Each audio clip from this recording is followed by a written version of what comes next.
өнөөдрийн сэдэв болохоор байгаль орчныг хамгаалах чиглэлээр үйл ажиллагаа явуулдаг төрийн бас байгууллага нийт иргэшил төлөөлөн шүүхэд нэмжил гаргах тогтолцоо төрийн бас байгууллагын үйлчлэгийг үр дүнтэй болгох нь гэсэн сэдвийн хүрээнд илтгэл хэлэлцүүлнэ.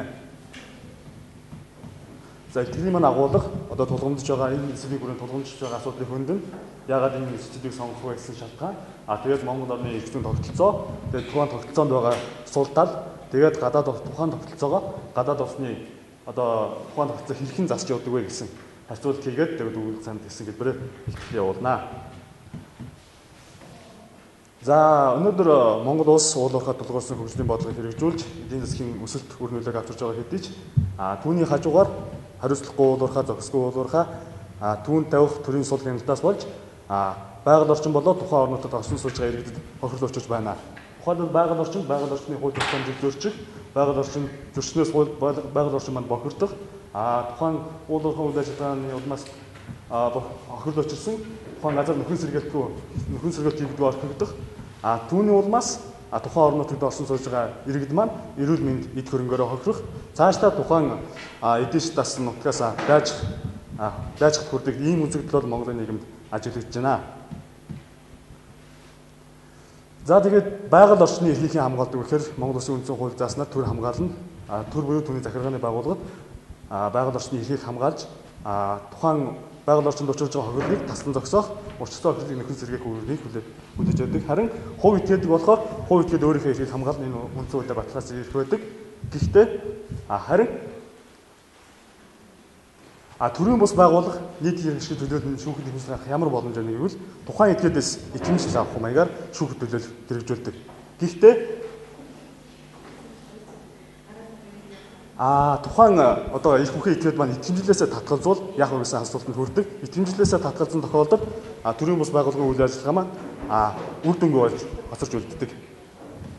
Тухайлбал одоо Монголын процессын маргаан дээр үүссэн дараах хоёр жишээ байна. Энэ болохоор Монголын байгалийн хамгаалах иргэний хөдөлгөөний эсэл төрийн бус байгууллага Петрожаны дайчин данс компанид холбогдох хэрэг өмгөөлөгч мэд сайхантай ярилцлага хийсэн ярилцлага нь энэ ярилцлагаас авч үзвэл тухайн эхний шатанд хэрэг үүсгэсэн боловч тухайн иргэд болоод засаг дарга маань итгэмжлээ буцааж авснаас тухайн төрийн бус байгууллагын үйл ажиллагаа үр дүнгүй ямар ч ач холбогдолгүй болж хоцорсон. Мөн одоо Монгол газар хийхэд толбогдох Баян дунгийн нөхөн сэргээлтийн хэрэг байна. Энэ дээр мөн адил засаг дарга болоод тухайн одоо хохирсон гэсэн иргэд маань тухайн Монгол газар хийхийн нөлөөгөөр ороод бас ингээд итгэмжлээ буцаагаад татаа авцсан байна. За тэгэхээр энэ байдлыг одоо яаж даван туулах вэ гэсэн асуулт гарч ирнэ. Энэ асуудлыг хэрхэн даван туулж байна гэсэн бусдаас урнуудын жишээг авч үзвэл ер нь нийтийн эрх хамгаалалт тогтолцоо төрийн бус байгууллагын шүүхэд нийтийн эрхийг хамгаалаа явуулах тогтолцоо ер нь ямар салбарт хэрэгждэг вэ гэвэл хэрэглэгчийн эрх хамгаалах салбар, байгаль орчныг хамгаалах салбар, нийгмийн хамгаалах халамжийн салбарт гэсэн нийтийн эрх хүндэтгэх салбарт хэрэгждэг байна. За тэгээд энэ одоо тогтолцооны маань ач холбогдол юу юм бэ гэдэг. Одоо жишээл байгаль орчны хувьд байгаль орчин маань одоо тэр төрийн байгууллагын идэвхтэй үйл ажиллагаараас одоо ингээд эзэнгүүд цохирох тохиолдолд тухайн нөхөг байдлаар төрийн бус байгууллага тухайн төрийн байгууллагын зөвшөөрлгүйгээр итгэмжлэлгүйгээр шүүхэд тухайн хууль бус үйлдэлийг хандсанаар энэ болохоор байгаль орчин эзэнгүүдийн асуудлыг даван туулна. Хувь хүний хувьд болохоор хувь хүн одоо жишээ нь Монголын хувьд зүгээр нэг малчин харин тухайн уул уурхай компани мэргэжсэн чадварлаг өмгөөлөгчийн хооронд дараах одоо тэгш бус үүсдэг. Яагаад гэвэл энэ болохоор хөрөнгө мөнгө, цаг хугацаа, мэдлэг гэсэн дутагдaltaй тал үүсний улмаас одоо хариуцагчаас тодорхой хэмжээний мөнгө авах юм уу тийм байдлаар итгэмжлэлээс татгалзах бүр эсвэл шүүх тандахгүй тухайн нутгаас дайжих юм уу шүүх тандахгүй өнгөрөх асуудал гардаг. Харин энэхүү дутагдлуудыг маань төрийн бус байгууллага шүүхэд нэгжил бий да төрийн бус байгууллагууд шүүхэд бий да нэгж гарах их гэсэн ийм тогтолцоогоор энэхүү асуудлыг даван туулж болж байгаамаа. За тэгээ Монгол орны эрхцэн тогтолцоонд дараах нийтийн ашиглалтын тогтолцоо байна уу гэвэл байна. Гэхдээ учир тутагтай хуучлагдсан байдаг. Энэ болохоор 2010 оны байгаль орчин хуулийн нэмэлт өөрчлөлтөөр зөвхөн төрийн бус байгууллага маань өөрийн бие дааны хэмжил гарах боловч зөвхөн байгаль орчин одоо хохирлыг нөхөн төлөвлөх гэсэн тийм байдлаар хуучлагдсан бөгөөд одоо анхны шийдвэрлэгдсэн хэрэг нь болохоор Петрочойно дайчин дамсагт холбогдох одоо газрын нөхөн сэргээлтэй холбоотой хэрэг байдаг. За одоо тэгээд тухайн төрийн бас байгууллагад тавигдж байгаа шаардлагыг харвал ерөнхийдөө дөрмөндөө бол төрийн бас байгаль орчны чиглэлээр байгаль орчны хамгаалах чиглэлээр үйл ажиллагаа гэсэн дөрмөндөө заасан нийтийг нийгэмд үйлчлэх төрийн бас байгууллага байвал дурын байгууллага одоо шүүхэд нэхэмжил гаргах боломжтой. Тэгээд одоо тухайн төрийн бас байгууллага шүүхэд нэхэмжил гаргах эхийн хүрээ маань зөвхөн хохирол байгаль орчинд орчсон хохирлыг нөхөн төлөвлөх тийм хүрээнд хязгаарлагдсан бөгөөд бусад одоо бусад хохирлыг барагдуулахаас бусад агуулгатай нэхэмжил шүүхэд гаргах боломжгүй байдаг. Ингэснээр одоо дараах тогтолцоонд байна. Монголын тогтолцоонд байна. Дараах асуудал ажиглаж байна гэж байгаа.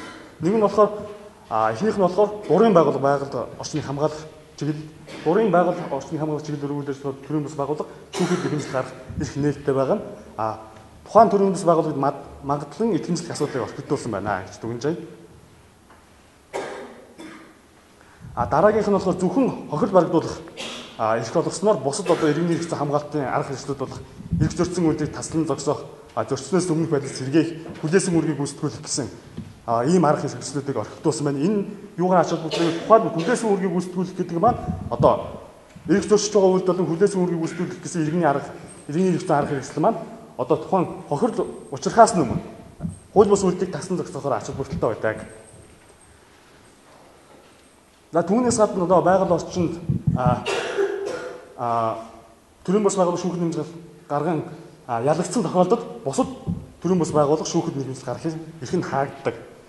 Жишээ нь одоо байгаль орчинд тохиолдолгүй учруулж буй этгээд өөрөө төрийн бас байгууллага үүсгэн байгуулж тухайн байгууллагаараа дамжуулан шүүхэд хандан өөрийн талд ашигтай байдлаар шийдвэрлэж. Шүүхэд хандсан төрийн бас байгууллагад хахуул өгж өөрийн талдаа уруулах байдал бий болох үүсэхгүй юм. Мөн үүний үр дүнд болохоор шүүх нэгэнт шийдвэрлсэн хэрэг гэж үзэн бусад төрийн бас байгууллагаас гаргасан хэмжлийг хүлээж авахгүй буцаах ингэж тухайн одоо шүүхэд хэмжлэг гаргах эрхийг маань уруулан ашиглах урьдчилан сэргийлэх зарт манай Монголын тогтоолд байхгүй байна гэж үзэж байгаа. За одоо энэ гадаад улс орны харилцаатыг авч үзье. 1998-д Арх улсын гэрээгээр одоо байгаль орчинд болохоор төрийн бас байгууллага эсвэл тухайн орн нутагт орсон сууж байгаа иргэд маань нэхэмжил гаргах боломжтой гэж анх дүгнсэн байна. За тэгээ Франц улсын харилцаатыг авч үзье. Франц улсад маань одоо байгаль орчны дараах хоёр шүүхэд нэхэмжил гаргахын эрхийн агуулга маань байгаль орчинд учирсан хохирлыг нөхөн төлөвлөх. Үүнээс гадна тухайн орн нутагт оршин сууж байгаа иргэдийн эрх ашиг хамгаалахын тулд хоёр үе шаттай нэхэмжил гаргах тогтолцоо бий болгосон байдаг. Мөн төрийн бас байгууллага тодорхой хэмжээний шаардлагууд тавьж өгсөн байдаг. Тухайлбал 3-аас дээш тухайн төрийн бас байгууллага 3-аас дээш үйл ажиллагаа тасралтгүй болсон байх. Байгаль хамгаалах үйл ажиллагаа гол үйл ажиллагаа болгосон байх гэд ийм зохицуултад хийж өгсөн байна. Япон улсын хувьд мөн нийтийн эрх хамгаалах байгаль орчны нийтийн эрх хамгаалах гэсэн хуулийн төсөл явагдаж байгаа бөгөөд тухайн хуулийн төслийн 3 дахь зүйлд болохоор төрийн бас байгууллага нь байгаль орчинд хохирол учруулж буй болон учруулж болох нөхцөл байдалд байгаа хууль бус үйлдэл явуулж байгаа болон явуулах гэж бид тэдний эсрэг тухайн үйлдэлийг таслан зогсоох тухай тухайн үйл ажиллагааг хориглох буюу учирсан хохирлыг нөхөн сэргээх тухай нэхэмжил гаргах гэсэн одоо бүр тухайн нэхэмжил гаргах эрхийг маань илүү өргөн хүрээгээр зөвхөн хохирол учирснаас бус хохирол учруулах гэж байгаа үйлдэлийг таслан зогсоох ач холбогдлоор энэ зүйлд ач холбогдолтой гэж дүгнэж байна. Мөн Францтай адилхан төрийн бас байгууллагад тасралтгүй үйл ажиллагаа уусан байх гол зорилго нь тухайн байгаль орчныг хамгаалах байх гэдэг зохицуултыг хийж өгсөн байна. Үүнээс гадна Японы улсын эрхлэн зохицуултыг харуул 4-р зүйлд нь болохоор тухайн шүүхэд нэхэмжил гаргах эрхийг маань төрийн бас байгууллага уруулан ашиглахаас урьдчилан сэргийлсэн зохицуултыг хийж өгсөн байна. Тухайлбал төрийн бас байгууллага нь 3 дахь этгээдийн шударга ус ашиг сонирхох хамгаалах болон тухайн шударга шаардлага эрхийн хариуцагчид хохирол учруулах зорилготой бол тухайн хэмжлийг хүлээж авахгүй. Мөн түүнээс гадна одоо ийм үйлдэл гаргасан тохиолдолд тухайн этгээдийн одоо шүүхэд хэмжил гарах эрхийн олгосон тусгай зөвшөөрлийг хүчингүй болох байдлаар үүнээс эргэж тухайн этгээдийн гаргасан хэмжилттэй холбоотой хэрэг тухайн этгээдийн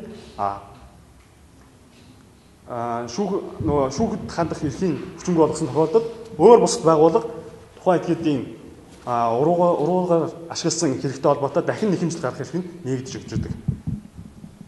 Мөн Герман улсад одоо тухайн орон нутагт оршин сууж байгаа иргэдийн эрх ашиг хамгаалахын тулд хоёр үе шаттай тогтолцоог бий болгосон бөгөөд эхлээд төрийн бус байгууллагын зүгээс тухайн аж ахуйн нэгжийн хууль бус үйлдэлийг тогтоочин. Үүн дээр нь тухайн этгээд тухайн орнуудад орсон susгийн хувь иргэд өөрсдөө өөрийнхөө тухайн үйл ажиллагаанаас өөрт нь учирсан хохирлыг тухайн этгээдийн буруутай үйл ажиллагаанаас учирсан юм гэсэн шалтгаан толгойг зөвхөн нотолж өгдөг. Ингэснээр тухайн хувь иргэд маань тухайн этгээдийн буруутай үйл ажиллагааг нотлохоор шаардлагагүй болж ирж зөвхөн тэрийг нь болохоор төрийн бус байгууллага нотолж өгөөд харин өөрийнхөө зөвхөн өөрт нь учирсан хохирлыг тэр үйлдэлтэй холбоотой юм гэсэн зөвхөн ганцхан юуг нотлоход өөрийнхөө эрхийг хэрэгжүүлэх боломжтой байдгаар онцлогтой. За ингээд дүгнэлт санал гэсэн хэсэгт оръё.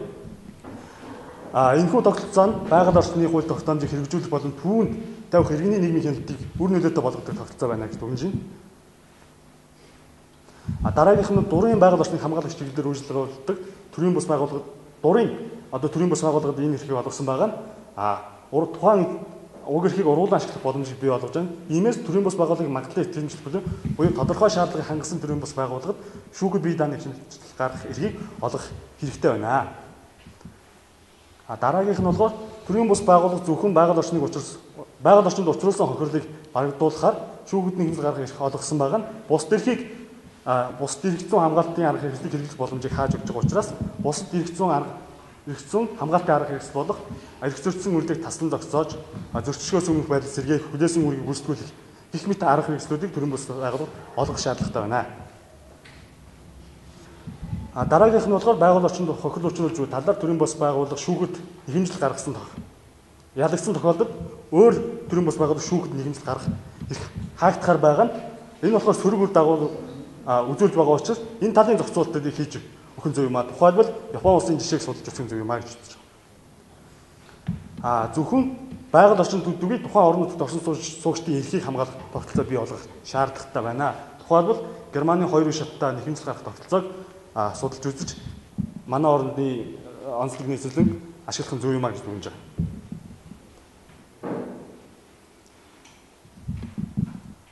Эндээс авч үзвэл төрийн бус байгууллага нийтийн эрх ашиг төлөөлөн өөрийн нэрийн өмнөөс шүүхэд нэхэмжил гаргах тогтолцоог улам боловсронгуй болгох, тодорхой болгох шаардлага зүй ёсоор Монголын нийгэм тавигдж байна гэж дүгнэж байна.